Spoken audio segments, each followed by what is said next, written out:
अपने पेट भरे हुए बिजनेस सारे वहां पर उड़ाते हैं, वहां पर पैसे वो होते नहीं, सर से लेकर पाँव तक गुची और अरमानी में बैठे हुए होते हैं, भाषण हमें सुनाते हैं कि हम लोगों ने ये कर दिया।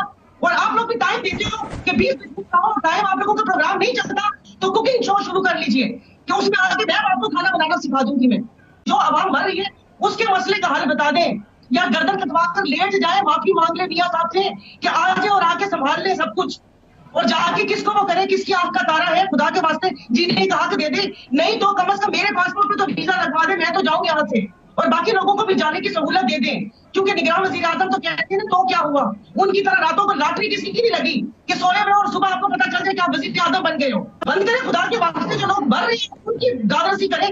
अपने पिछड़ों का आप सुना रहे हैं कि उसने ये किया, उसने वो किया, ये हमने कर दिया, वो कर दिया। तो रियासत माँ की तरह होती है। 75 साल से इस मुल्क पे कब्जा करके बैठे हुए, 35 साल माशाल्लाह, 35 साल आप लोग, उस वक्त तो किसी को सजा मिली नहीं। अब बैठ के मजहबी मुनाफरत